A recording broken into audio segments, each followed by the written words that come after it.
Get in the car, Aya. Now. Yu Jinwoo's voice didn't rise. It never had to. Yell at your daughter one more time, and you'll regret it.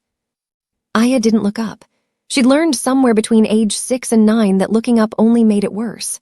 She stood in the school pickup lane with her backpack half on, her hands clasped tight at her chest, eyes fixed on the cracked asphalt like it might swallow her whole. Evelyn Donald was 20 feet away when she heard it. She wasn't a bodyguard, wasn't law enforcement. She was a school registrar in a green cardigan, carrying a clipboard, who had watched this particular little girl go 6 weeks without raising her hand once in class. That was enough. She walked straight into the space between them, close enough that Jinwoo's 2 bodyguards by the black sedan went rigid, hands moving toward their jackets. Jinwoo didn't move. Something in Evelyn's eyes stopped him. Not fear, not anger, something far more dangerous, certainty. He just didn't know, yet what she was certain about. If you believe a woman like her deserves better, you're in the right place.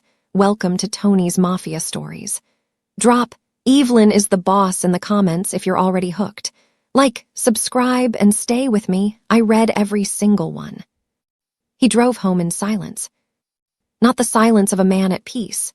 The silence of a man doing arithmetic in his head, running numbers that didn't add up, replaying the look in a school registrar's eyes and finding no clean explanation for it. By the time the black sedan pulled through the gates of his estate, Jinwoo had already made a decision. The woman would be looked into, quietly, thoroughly, tonight. But first, the ring. Aya had lost it 3 days ago and still couldn't say where. That was what had ignited him in the pickup lane, not the loss itself, but the blankness on her face when he asked. No remorse, no urgency, just those wide, still eyes that looked more and more like her mother's every year, which made him angrier than he had words for and ashamed of that anger in equal measure. He told himself the ring was operational. That was true enough. The microchip sealed inside its jade setting held the encrypted routing codes for the syndicate's entire offshore network, 11 years of carefully laundered capital across 4 continents. If that ring reached the wrong hands, his empire didn't crumble. It evaporated. What he didn't tell himself, what he refused to sit with, was that the ring had been his wife's. That Aya had been wearing it on a thin chain around her neck every day since the funeral. That he had been the one to put it there. He searched Aya's room first, methodically. The way his men swept a building, corners, seams, beneath things, inside things. He found a drawing she'd made of a woman with a cloud of dark hair, labeled in careful block letters, Miss Evelyn. He set it face down on the desk and kept moving. He told himself that meant nothing. Why had Aya drawn that woman? How long had she known her? He drove back to the school at 9:30, when the lots were empty and the building was locked down to skeleton staff. One of his men had a contact in district maintenance. The back corridor door opened without incident. Aya's classroom cubby was near the window. Her name was spelled out in cut paper letters, pink and gold, the way a kind teacher decorates for a child she's decided to look after. Jinwoo crouched in the dark with a flashlight and went through every inch. A library book, a forgotten lunch bag, a folded permission slip, unsigned. No ring. He stood, jaw tight, and turned to leave. That was when he saw it, tucked into the metal slot on the outside of the cubby, the kind used for parent notices. A single sheet of ivory paper, typed in clean, formal font. This office has recovered a personal item belonging to your student. Per district policy, found valuables may only be released directly to a parent or legal guardian in person. Please visit the main office during school hours. It was signed, E. Donald, Registrar. Jinwoo read it twice. Then he folded it slowly, slid it into his breast pocket, and stood very still in the dark. She had the ring. He came the next morning with 2 men who didn't need to say a word to fill a room. They moved through the school's front entrance like weather, the kind that makes people step aside without knowing why. The front desk aide looked up, looked at the men behind Jinwoo, and went very still. Jinwoo didn't slow down. He'd read the sign on the door. He knew where the registrar's office was. He pushed it open without knocking. Evelyn Donald was sitting behind her desk with both hands wrapped around a ceramic mug, steam rising slowly, as though she had been expecting him at exactly this hour and had timed the tea accordingly. She didn't stand. She didn't startle. She looked up at him the way a woman looks at something she has already accounted for. "Mr. Yu," she set the mug down with quiet precision. "Please close the door." One of his men closed it instead. Jinwoo placed both hands on the edge of her desk and leaned forward. He told her he was there for his daughter's property. He told her he wouldn't be signing anything. He told her she had exactly 1 minute to retrieve what belonged to him. Evelyn listened to all of it. Then she opened the thin folder on her desk and slid a single sheet of paper across to him. Clean formatting, official district letterhead, a behavioral conduct agreement, the kind issued to parents who had been documented creating unsafe environments on school grounds. 3 witnesses had signed the bottom. Yesterday's incident in the pickup lane. Dated, time-stamped, documented. "The item is in the district safe," she said simply. "It'll be there until that form is signed." Jinwoo looked at the paper. Then he looked at her. Something moved behind his eyes, a cold calculation, the kind that preceded instructions he never gave twice. That was when a question settled into the room that had no clean answer. How had she known, before he even arrived, exactly what kind of man she was dealing with, and chosen to sit here anyway? He leaned closer, his voice dropping to something just above a breath. He was precise. He was specific. He told her, without raising his voice once, what happened to people who interfered with his business, what his men were capable of, how quietly these things could be resolved. He wanted her to be afraid. Evelyn let him finish. Then she smiled, not nervously, not to soften anything, just a small, settled smile, the kind worn by someone who has already seen the worst and rebuilt anyway. She reached into the side drawer of her desk, withdrew a document, and placed it on top of the behavioral contract without a word. Jinwoo's eyes dropped to the page. The color left his face so completely, and so fast that even the man standing closest to the door noticed. If you believe a woman like Evelyn deserves to win, that quiet strength should always outlast loud power. Hit subscribe right now and drop "Evelyn is the boss" in the comments. You're not just watching a story, you're taking a stand. The document was 11 pages long. Jinwoo didn't read all of it. He didn't need to. The first page was enough, a federal indictment draft, dated 10 years back, bearing the seal of the Southern District and the names of 4 shell corporations that existed, on paper, as import logistics firms registered in Delaware. Corporations that were very much still operational. Corporations that, as far as any living record showed, had never once been touched by federal scrutiny. Someone had not only found them, someone had built a legal case around them, brick by careful brick, and then, for reasons Jinwoo could not yet explain, never filed it. He kept his face still. It cost him considerably. Evelyn picked up her tea again. "I don't need you to understand how I have it," she said. "I just need you to understand that I do." She wasn't performing. That was what unsettled him most. A woman performing power watches your face to see if it's landing. Evelyn wasn't watching him at all. She was straightening the edge of the folder with 2 fingers, the way you tidy something you intend to put away and return to later. If Aya is ever spoken to the way she was spoken to yesterday, in my presence, on these grounds, or anywhere I hear about it, I make 1 phone call. She paused. That's all it takes. The unanswered question that had followed Jinwoo since the pickup lane sharpened into something with edges now. This woman had carried this document for some time, which meant she had known about him before yesterday, which meant the encounter in the pickup lane had not been an accident of conscience. So what exactly was she building toward? Jinwoo took the pen she had set beside the behavioral contract. He signed it.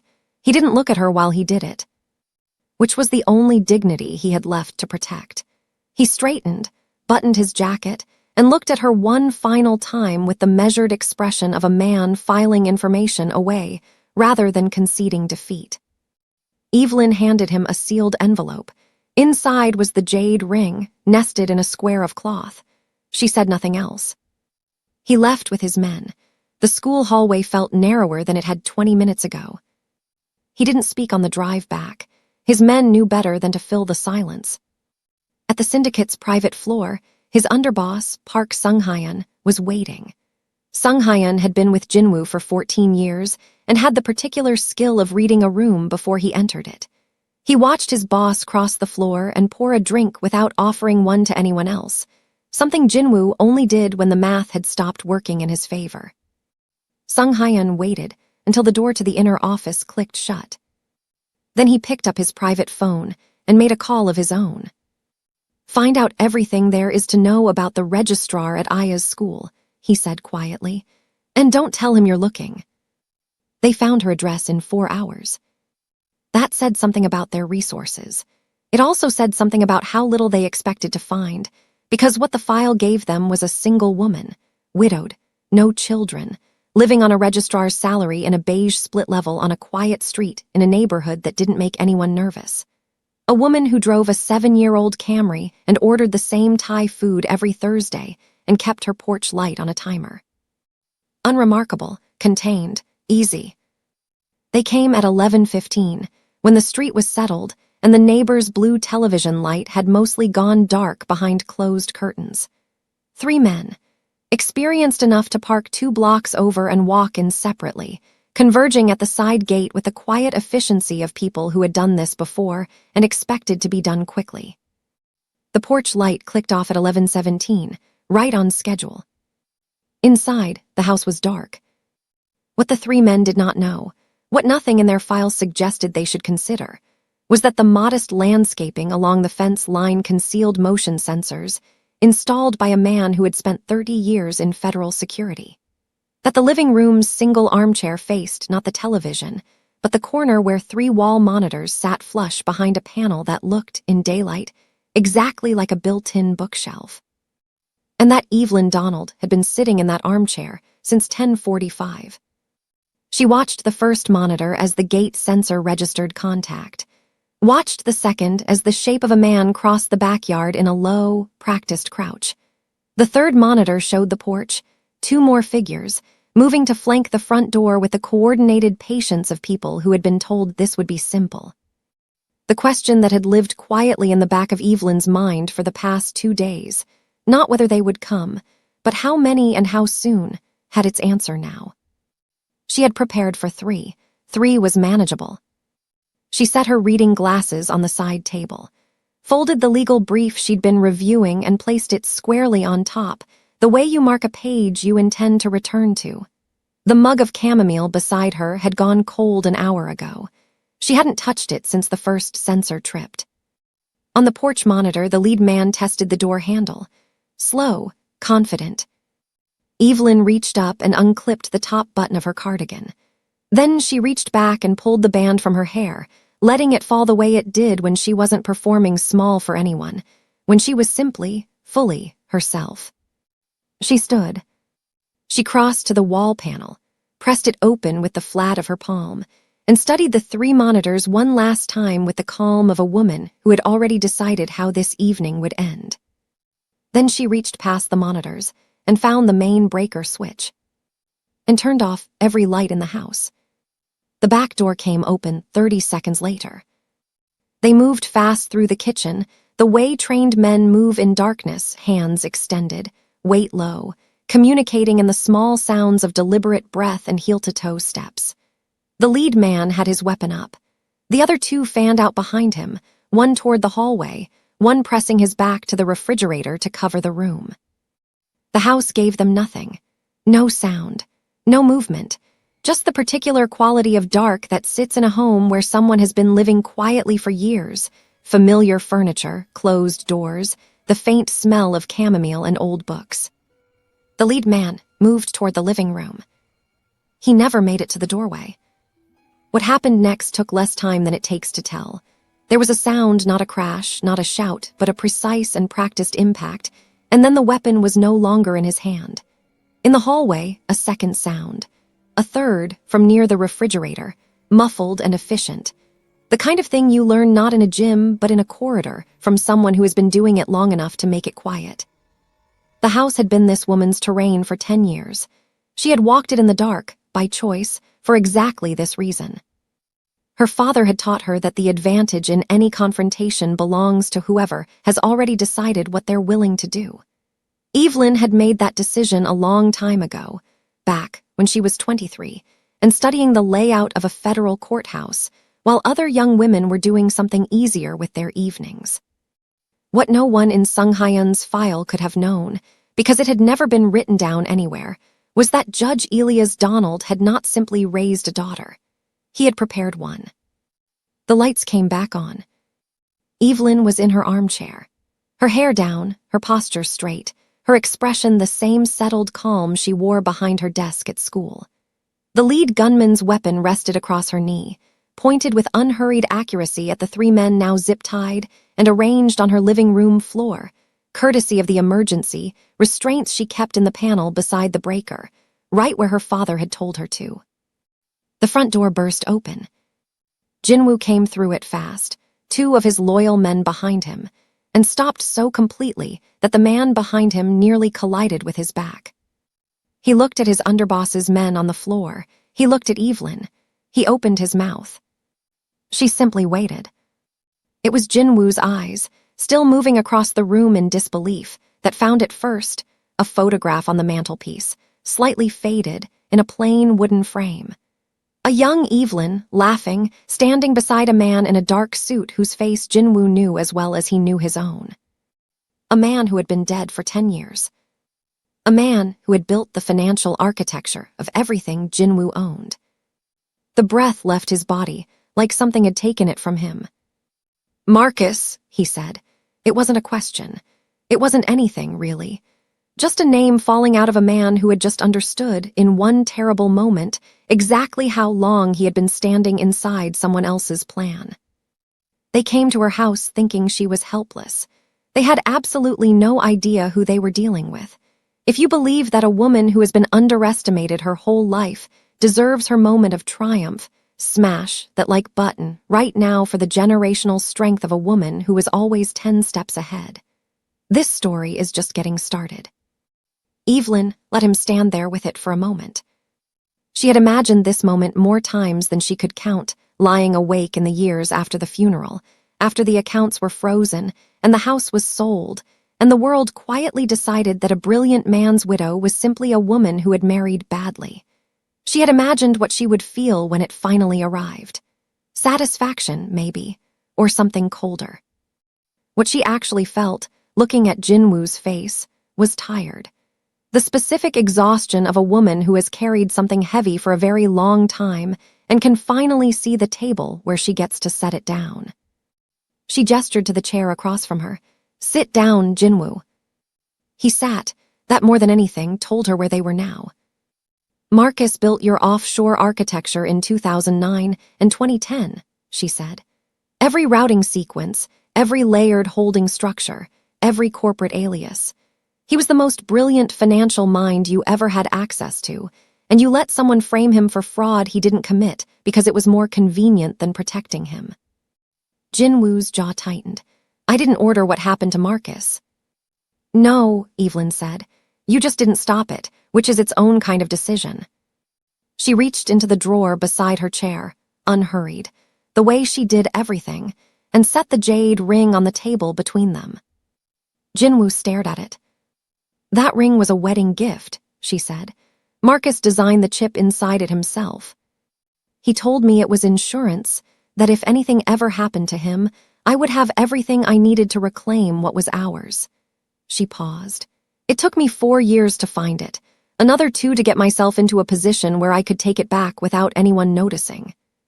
The question that now lived behind Jinwoo's eyes was the one Evelyn had been waiting for him to reach. If she had already retrieved the ring weeks ago, then she had possessed the decryption keys to his entire financial network for weeks, and had done nothing with them yet. Which meant she didn't want to destroy him. She wanted something else.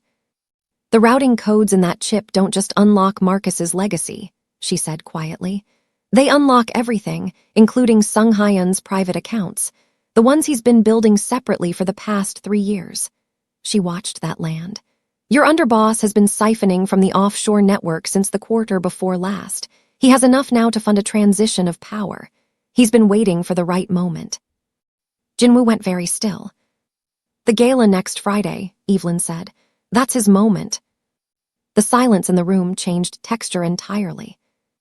Jinwoo looked at the ring, then at the woman who had placed it there, then at the photograph of Marcus on the mantel.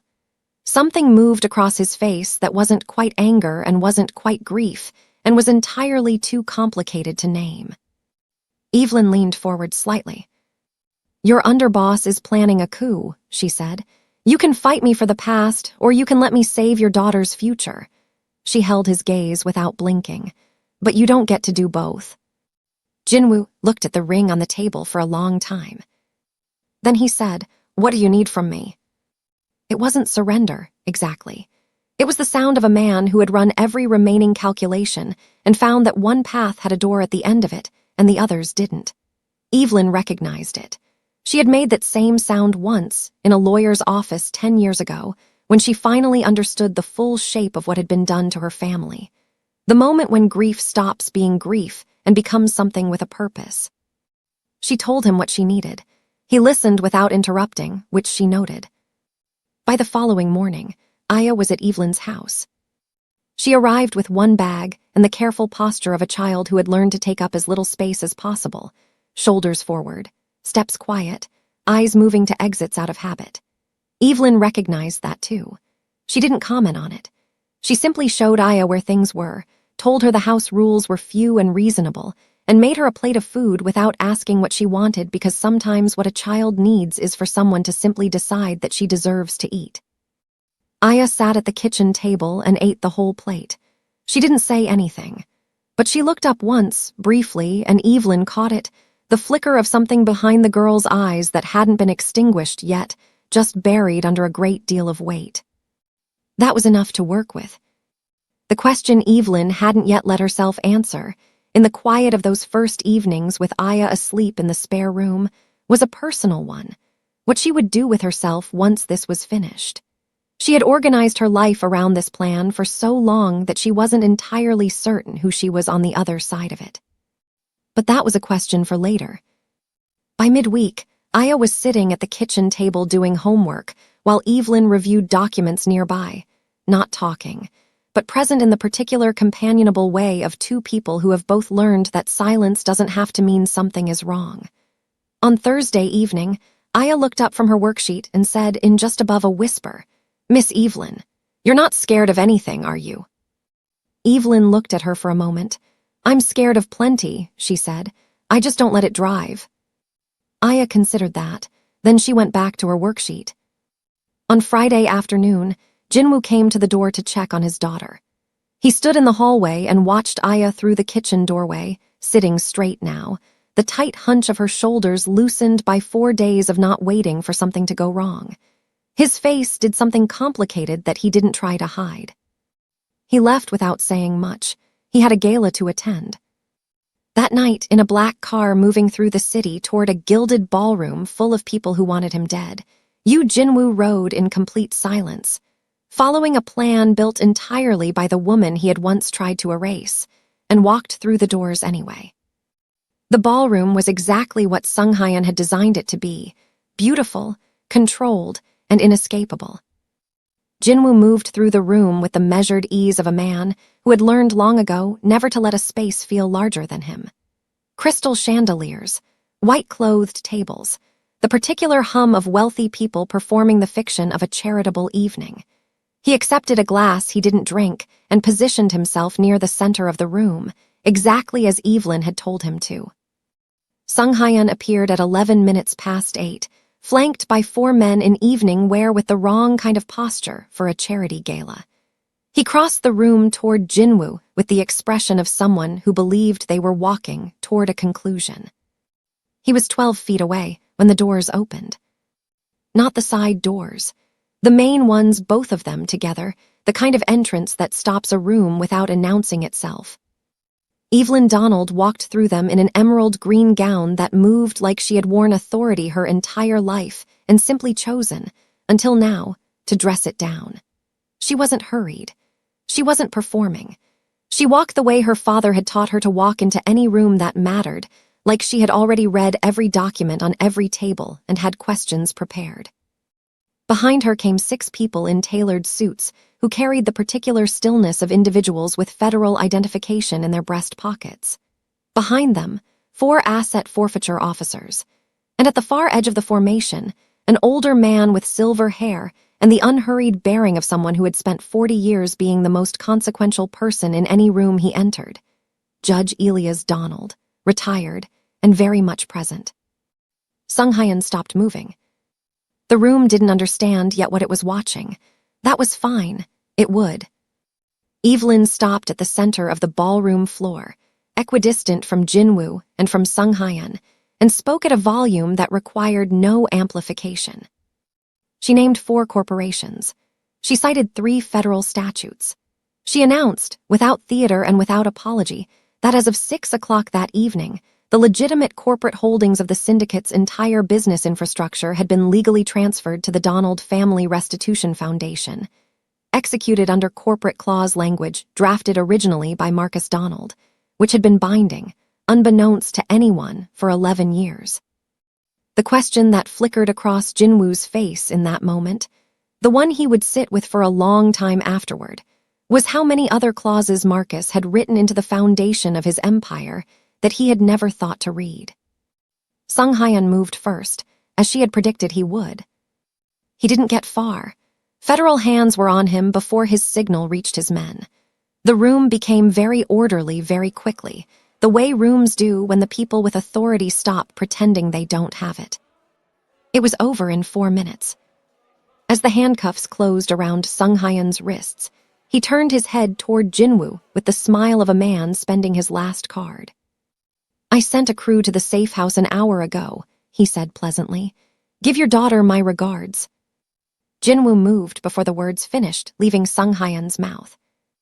Evelyn's hand was on his arm before he reached the door, not grabbing, just present. The way you stop someone who is about to run into traffic. He turned to her with the first unguarded expression she had seen on his face, and it was the face of a father, stripped of everything else. "She's not at the safe house," Evelyn said quietly. "She hasn't been since this morning." She watched the information travel through him. "I moved her to my father's estate at 2 o'clock this afternoon," she said. "Federal marshals have been on the ground since 3. Jinwoo closed his eyes for exactly 2 seconds. Then he straightened his jacket and walked toward the door, and Evelyn walked beside him, and neither of them said anything else because there was nothing left that needed saying. They drove in the same car.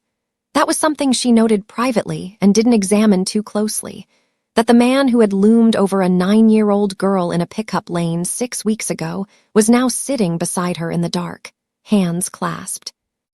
Watching the city pass with the expression of someone counting the minutes, until he could confirm with his own eyes that his child was breathing.